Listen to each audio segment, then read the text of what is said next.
اہل بیت سے محبت کرنا، اور خود رب کریم نے اپنے پیاروں کی محبت میں ان کی اولاد سے بھی محبت کی ہے۔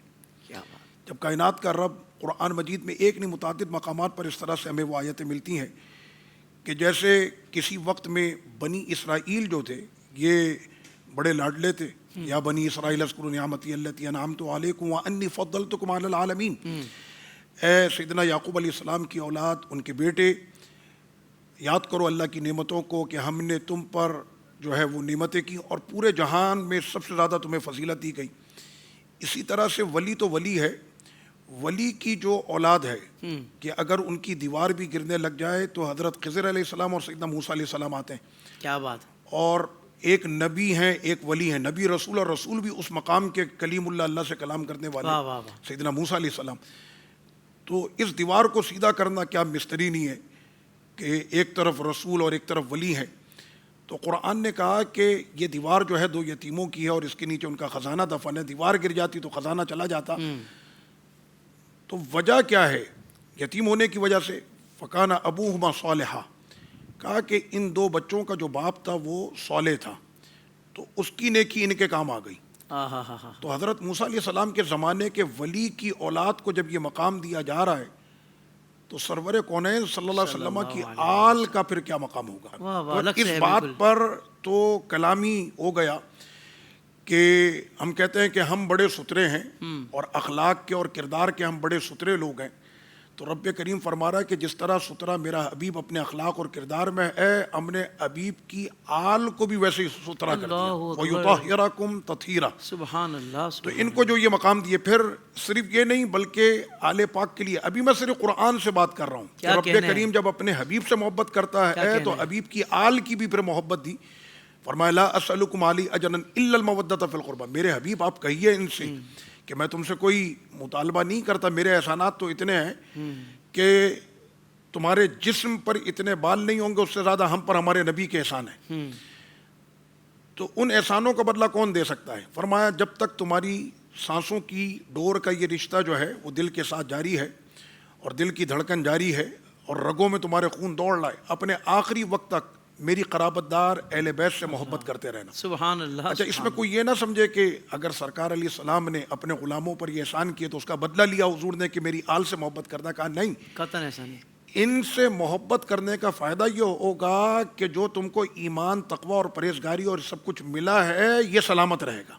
ان سے محبت کرتے رہنا، کیوں کہ امام حسین کا قدم کوئی سوچ بھی نہیں سکتا کہ وہ غلط اٹھ گیا کہ وہ کربلا کی جانب گئے، بلکہ میرے سرکار نے فرمایا کہ اہل بیت کے قدموں کے نشانوں پر جو چلتا رہے گا وہ کبھی گمراہ نہیں ہوگا۔ کیا کہنے ہیں حضور، کیا کہنے۔ تو یہ قرآن مجید کی آیتوں سے یہ ساری چیزیں آگے۔ سرور کونین صلی اللہ تعالیٰ علیہ وسلم کا قبر انور میں آپ کے جسم انور کا وہ حصہ جو مٹی کے ساتھ مس ہوتا ہے، اس مٹی کی فضیلت یہ ہے کہ وہ فضیلت نہ آسمانوں کو حاصل، وہ فضیلت نہ کعبے کو حاصل، نہ مطاف کو حاصل، نہ چاہے زمزم کو حاصل، بلکہ عرش بری سے بھی افضل وہ مٹی ہے۔ تو یہاں سے پھر علماء پھر یہ مسئلہ لیتے ہیں کہ جب اس مٹی کی اتنی فضیلت کے جو صرف مس ہوتی ہے تو پھر وہ بتاؤ کہ جس کو حضور فرماتے ہیں کہ حسین میرا جز ہے، اللہ اکبر، حسین مجھ سے ہے، میں حسین سے ہوں، فاطمۃ الزہرا میری جان ہے، تو اس آل پاک کا پھر کیا مرتبہ اور مقام ہوگا۔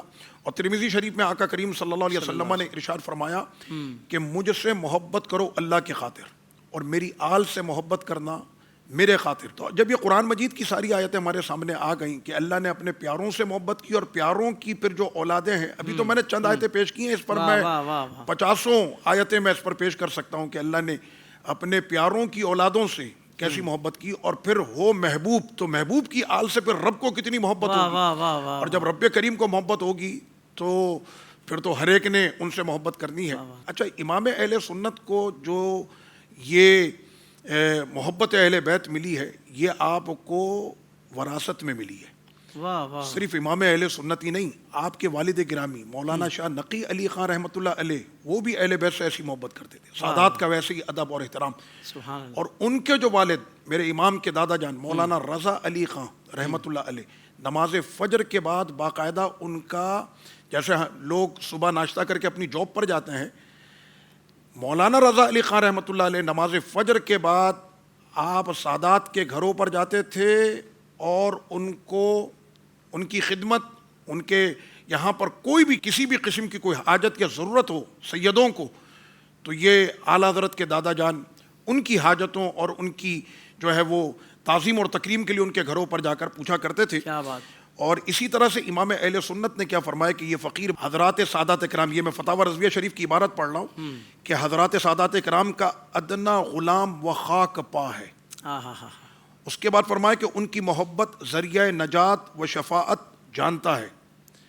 اس کے بعد فرمایا اپنی کتابوں میں چھاپ چکا ہے کہ سید اگر گناہ گار بھی ہو تب بھی لائق تعظیم ہے.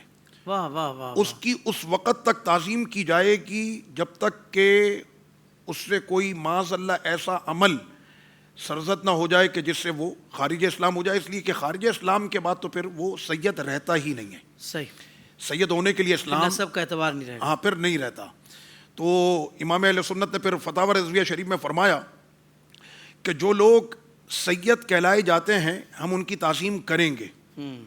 اس میں ایک مسئلے کی اور وضاحت کر دی، اور دور حاضر میں یہ باتیں عوام کے اندر، جی مرد تو مرد، خواتین میں بھی یہ باتیں ہوتی ہیں کہ بھائی یہ تو بناوٹی سید ہے، یہ تو بارڈر پار سید ہے، فلاں جگہ پر یہ سید نہیں تھا، یہاں پر آیا تو یہ سید ہو گیا. تو امام اہل سنت فتاوی رضویہ شریف میں کیا فرما رہے ہیں کہ ہمیں تحقیقات کی حاجت نہیں. جب اس نے کہہ دیا کہ وہ سید ہے تو پھر آپ کو ماننا پڑے گا وہ سید ہے.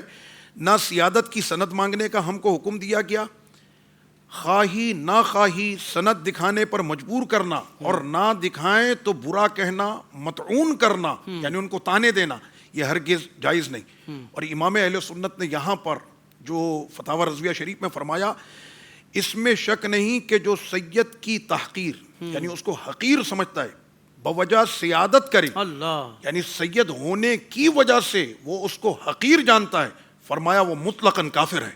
اللہ کہ نبی کی آل سمجھ کر اس نے اس کی حقارت کی تو فرمایا کہ وہ ایمان سے خارج ہے. زندگی کے تمام شعبوں میں دینی رہنمائی حاصل کرنے اور آخرت کو بہتر کرنے کے لیے ہمارے YouTube channel Islamic digital studio کو سبسکرائب کر لیں اور بیل آئیکن بھی پریس کر لیں. قرآن سے بھی ملاتا ہے ہمارا